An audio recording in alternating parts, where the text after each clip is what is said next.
आज हम एक ऐसे विषय पे बात करने जा रहे हैं जो सिर्फ एक विरोध प्रदर्शन तक सीमित नहीं है, बल्कि भारतीय लोकतंत्र, जर्नलिज्म और जनता के बीच बदलते रिश्तों की कहानी कहता है। दिल्ली के जंतर मंतर पर इन दिनों चल रहे विरोध प्रदर्शन की कई तस्वीरें और वीडियो सोशल मीडिया पे वायरल हो रहे हैं। लेकिन इन तस्वीरों में एक ऐसी तस्वीर भी सामने आई जिसने सभी लोगों को सोचने पे मजबूर कर दिया।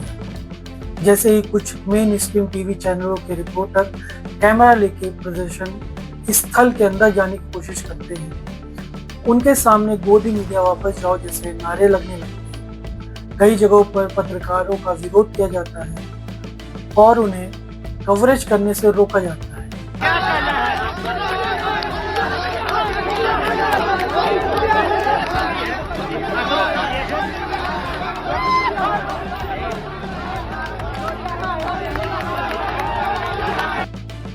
के लिए नॉर्मल सिचुएशन नहीं कही जा सकती। पत्रकार का काम मौके पर पहुंचना और लोगों की बात देश तक पहुंचाना होता है। अगर पत्रकार ही घटना स्थल तक नहीं पहुंच पाए तो न्यूज़ की चेन टूट जाएगी। इसलिए पहला सवाल यहाँ ये उठता है कि पत्रकारों के साथ ऐसा व्यवहार सही है।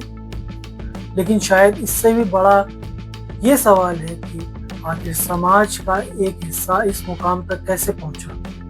आखिर ऐसा क्या हुआ कि जिन पत्रकारों को कभी लोकतंत्र का चौथा स्तंभ कहा जाता था, आज उनके खिलाफ नारे लगने लगे। इस सवाल को समझने की कोशिश आज हम करेंगे। नमस्कार, मेरा नाम पंकज यादव है।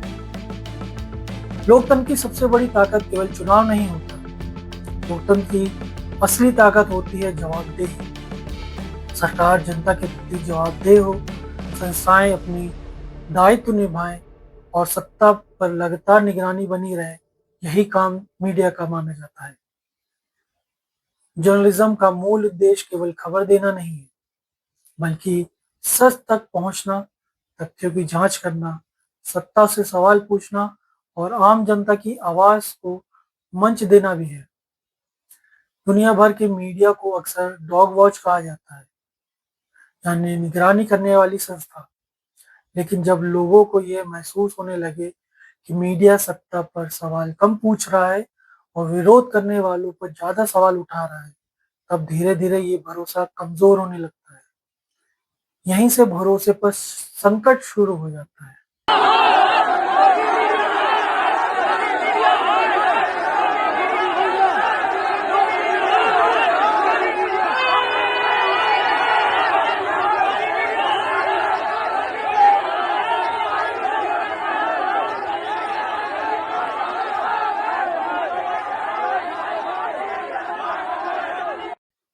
अगर पिछले 10 सालों के बड़े आंदोलनों को देखें तो एक पैटर्न नजर आता है और उस पैटर्न पे चर्चा होती रही है। अलग अलग लोगों की राय अलग अलग हो सकती है, लेकिन एक बड़ा वर्ग ये मानता है कि कई बार आंदोलन की मूल मांगों से ज्यादा आंदोलनकारियों की नीयत पे बात होती रही।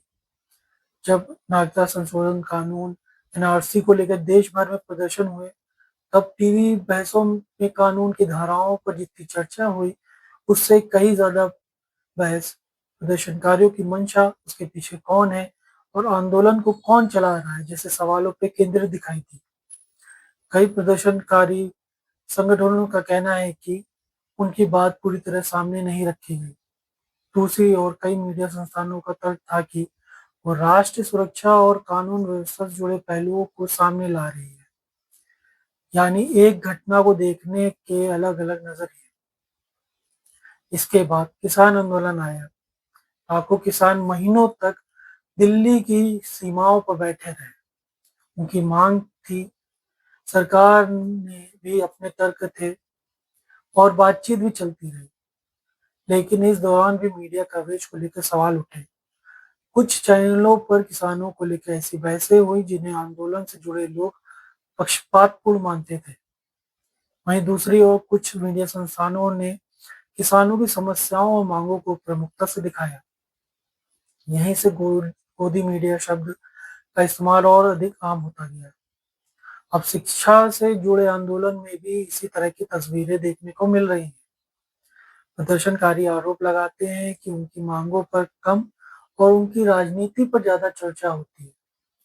जब किसी समूह को बार-बार ये महसूस होता है कि उसकी बात सही तरीके से सामने नहीं आ रही है, तब उनके भीतर मीडिया के प्रति अविश्वास पैदा होना स्वाभाविक है। हालाँकि इसका अर्थ ये नहीं है कि पत्रकारों को कवरेज से रोका जाए या उनके साथ दुर्व्यवहार किया जाए। गोदी मीडिया शब्द पिछले कुछ सालों में राजनीतिक सोच का हिस्सा बना।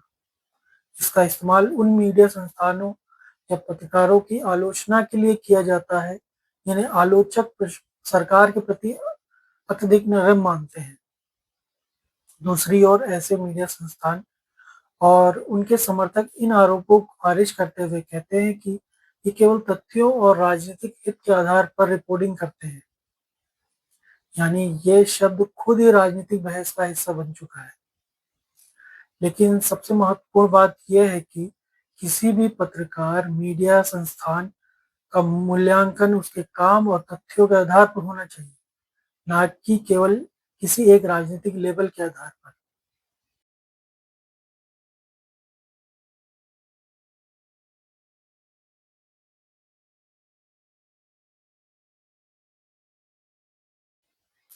भरोसा एक दिन में नहीं बनता और एक दिन में खत्म भी नहीं होता है। कई सालों की मेहनत से बनती है ये कई सालों की मेहनत से ये भरोसा बनता है और लगातार की गई छोटी-छोटी गलतियों से ये भरोसा टूट भी जाता है।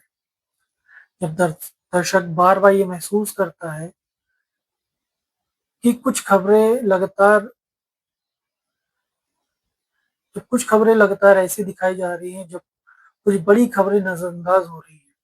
सत्ता से कम और विपक्ष से ज़्यादा सवाल पूछे जा रहे हैं या इसके उलट बहस तथ्यों के बजाय शोर-शराबे में बदल जाए।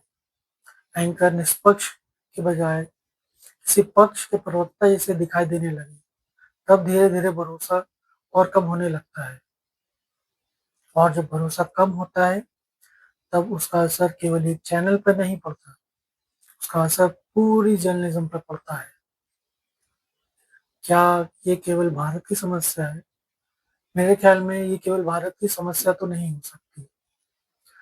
और हाल की खबरों में देखा जाए और जितने भी घटनाक्रम होते हैं या हो रहे हैं आजकल, उनसे कहीं न कहीं ये समझ में आया है कि दुनिया के कई लोकतांत्रिक देशों में मी मीडिया पे भरोसा बहुत कम हुआ है। अमेरिका हो, ब्रिटेन हो और कई यूरोपीय देशों में भी लोग मीडिया के राजनीतिक झुकाव पर सवाल उठाते रहे हैं। सोशल मीडिया ने इस संकट को और बढ़ा दिया है कहीं न कहीं। आज हर व्यक्ति अपने मोबाइल से लाइव कर सकता है, वीडियो शूट करता है, हर व्यक्ति खबर को पोस्ट कर सकता है। ऐसे में लोग पारंपरिक मीडिया की बजाय सोशल मीडिया, यूट्यूब और इंडिपेंडेंट जर्नलिज्म की ओर कहीं न कहीं बढ़ रहे हैं। लेकिन यहाँ यहाँ भी एक चुनौती सामने आती है। क्या सोशल मीडिया पूरी तरह भरोसेमंद है? हाँ, मेरे ख्याल में तो बिल्कुल नहीं है। सोशल मीडिया ने अभिव्यक्ति की लोकतांत्रिकरण ज़रूर किया है, लेकिन इसके साथ ही फर्जी खबरों, आधी-अधूरी सूचनाओं और बिना सत्यापन वाली सामग्री ज़्यादा प्रसार उनका किया जा रहा है। इसलिए केवल मुख्य धारा की मीडिया पर सवाल उठाना ही सही नहीं है। डिजिटल मीडिया हो, यूट्यूब चैनल और सोशल मीडिया के जो क्रिएटर्स हैं, कहीं न कहीं वही ज़िम्मेदारी लागू होती है उन पर भी, जो इन अखबारों और टीवी चैनलों पर होती है। पत्रकार और मीडिया के मालिक में फ़र्क समझना ज़रूरी है। एक और महत्वपूर्ण बात ये समझनी होगी, हर पत्रकार वही नहीं होता जो टीवी स्क्रीन पर दिखाई देता है। हज़ारों रिपोर्टर रोज़ धूप में, बारिश में और जोखिम के साथ काम करते हैं। वे घटनास्थल पर पहुँचते हैं, जानकारियाँ जुटाते हैं, खबर भेजते हैं। दूसरी ओर संपादकीय निर्णय, प्रबंधन, व्यवसाय दबाव, बिज़नेस का दबाव, चैनल की नीतियाँ अलग-अलग स्तर पर तय होती हैं। इसलिए अगर किसी चैनल की लाइन से असहमत हैं, तो उसका विरोध लोकतांत्रिक तरीके से किया जा सकता है, लेकिन जमीन पर रिपोर्टिंग करने वाले हर पत्रकार को एक ही नज़र से देखना उचित नहीं होगा। क्या प्रदर्शनकारियों का गुस्सा पूरी तरह गलत है? ये एक कठिन सवाल है। अगर लोगों को ये महसूस हुआ कि उनकी आवाज़ ठीक से नहीं सुनी गई, तो उनके भीतर नाराज़गी पैदा होना समझा जा सकता है। लेकिन उसी समय ये भी याद रखना होगा, पत्रकारों को कवरेज से रोकना लोकतांत्रिक परंपराओं को मजबूत नहीं करता। लोकतंत्र संवाद से चलता है, बहिष्कार से नहीं चलता। अगर किसी मीडिया संस्थान से असहमति है तो उसका जवाब तथ्यों, बहस, आलोचना से दिया जा सकता है। लोकतांत्रिक तरीका होता है उसका। पत्रकारिता की सबसे बड़ी चुनौती क्या है या उसकी पूंजी क्या है? सबसे ज्यादा ना पैसा है, ना टीआरपी है, ना सोशल मीडिया प्लेटफॉर्म। पत्रकारिता की सबसे बड़ी पूंजी है भरोसा। एक पत्रकार लोगों का भरोसा जीत लेता है तो सीमित संस्थानों या सुविधाओं के बाद भी उनकी लोग जनता उनकी आवाज सुनती है। लेकिन अगर भरोसा टूट जाए तो करोड़ों रुपए का स्टूडियो, ग्राफिक्स, ऊंची आवाज भी भरोसा वापस नहीं ला सकती।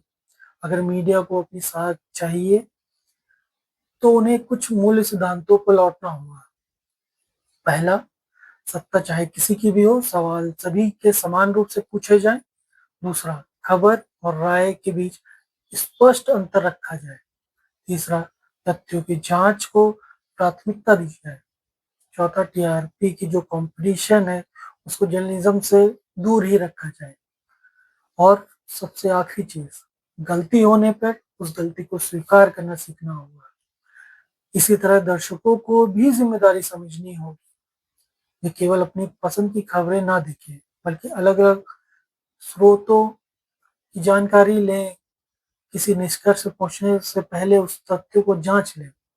जंतर मंतर की घटना केवल एक विरोध प्रदर्शन की कहानी नहीं है, ये उस भरोसे की कहानी है जो समय के साथ कमजोर हुआ है। अगर किसी लोकतंत्र में पत्रकार घटनास्थल पर जाए और किसी के पक्ष की नहीं बल्कि पूरे लोकतांत्रिक ढांचे की चिंता का विषय है ये। लोकतंत्र में मीडिया और जनता एक दूसरे के विरोधी नहीं हो सकते, बल्कि साझेदार होनी चाहिए। मीडिया का दायित्व है कि वो निष्पक्ष रहे, जवाबदेह रहे। जनता का भी दायित्व है कि वो आलोचना करे, सवाल पूछे, लेकिन संवाद के रास्ते बंद ना करे। भरोसा एक दिन में नहीं लौटेगा। उसे वापस पाने के लिए जर्नलिज्म के मूल सिद्धांतों पर लौटना होगा और समाज को भी संवाद संस्कृति को मजबूत करना होगा। आखिरकार लोकतंत्र की सबसे बड़ी ताकत केवल चुनाव नहीं होता, बल्कि वह भरोसा होता है जो जनता, संस्थानों, मीडिया के बीच कायम रहता है। जब यहाँ भरोसा कमजोर पड़ता है, तब लोकतंत्र जैसी जंतर मंतर जैसी घटनाएं होती हैं। आप इस मुद्दे पर क्या सोचते हैं? क्या आपको लगता है कि मीडिया के प्रति जनता का भरोसा कम हुआ है या ये केवल के विशेष घटनाओं तक ही सीमित है? अपनी राय कमेंट बॉक्स में ज़रूर लिखें। अगर आपको ये वीडियो पसंद आया हो तो वीडियो को लाइक करें, चैनल को सब्सक्राइब करें और इसे अपने दोस्तों तक साझा जरूर करें। शुक्रिया।